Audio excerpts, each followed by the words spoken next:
Саламатсыздар ма, құрметті студенттер? Бүгінгі сабағымыздың тақырыбы эпителий тіні.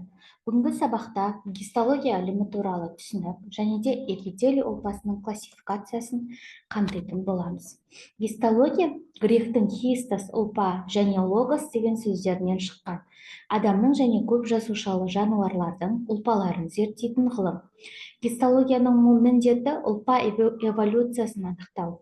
Оның организмде дамуын, химиялық қасиеттерін, жасушаларын, құрылысын, атқаратын қызметін зерттеу.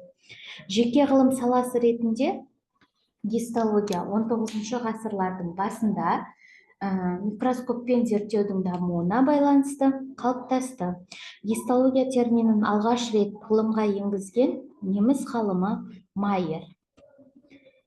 Ұлпа, ткань, гректің хистос ұлпа деген сөзінен шыққан, морфологиялық белгілері мен атқаратын қызметінің ұқсастығына байланысты біріккен біртекті жасушалар мен жасуша аралық заттардың тарихи, филогенездік тұрғыдан қалыптасқан жүйесі болып табылады. Ұлпаның 4 түрі белгілі: эпителий, дәнекер, бұлшықет және де жүйке. Эпителий ұлпасы өзінің атауын гректің екі сөзінен эпи үсті және де телий емізгіше деген ұғымдардан тұрады. Бұл терминді алғаш рет ғылымға Рюйеш қолданған. Эпителий ұлпасы дененің сыртқы бетін, қуыс органдардың ішкі бетін және де ағзаның секрет бездерін алып жатады. Эпителий шекаралық ұлпа, өйткені ол ішкі орта мен сыртқы ортаның аралығында жатады. Эпителий арқылы организм мен сыртқы ортаның арасында зат алмасу жүреді. Эпителий шекарада тұрғандықтан қорғаныш қызметін атқарады. Ол ағзаны химиялық, механикалық және де басқа да әрекеттерден сақтап тұрады. Микроб, улы заттарды өткізбейді. Эпителий ұлпалары тек эпителий жасушалары эпителиоциттерден ғана тұрады. Денедегі орналасу орны мен атқаратын қызметіне байланысты эпителий ұлпасы үлкен екі топқа бөлінеді: жабынды эпителий және де безді эпителий. Жабынды эпителий теріні сыртынан қаптап, ішкі мүшелердің ішкі бетін астарлап, қоршаған орта мен организмнің арасындағы зат алмасуды қамтамасыз етіп, қорғаныс, тітіркеніс, заттарды сору, сіңіру және де бөліп сыртқа шығару қызметтерін іс жүзіне асырады.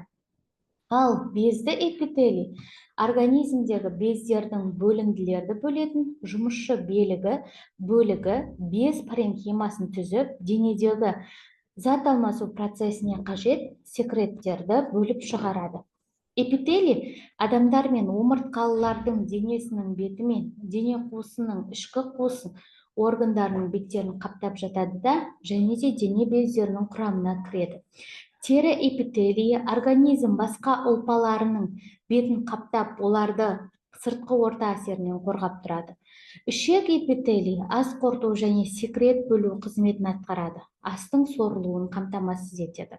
Бездер эпителийі әртүрлі секреттер бөлсе, бүйрек пен тері эпителийі зәр шығуына қамтамасыз етеді.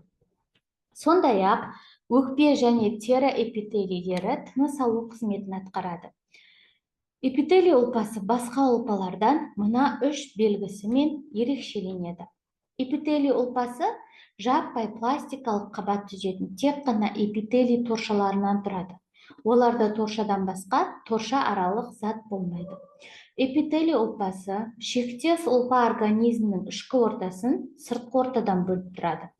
Эпителий торшалары полярлы жіктелген, яғни торшалардың бір шеті дәнекер ұлпасына бекіп тұрса, екінші беті сыртқы ортамен шектеледі. Эпителий торшаларының сыртқы ортамен шектесетін беті күрделі, құрылымды болып келеді. Эпителий торшалары жылдам істен шығып, орнына жаңа торшалар келіп отырады. Тері эпителийінде жүйке ұлпалары өте көп болады. Эпителий торшалары әр уақытта базальды мембранада орналасқан. Ол базальды мембрана эпителий және де астында орналасқан дәнекер ұлпаларынан пайда болады. Бүгінгі сабағымыз осымен аяқталды. Назар салып тыңдағандарыңызға рахмет.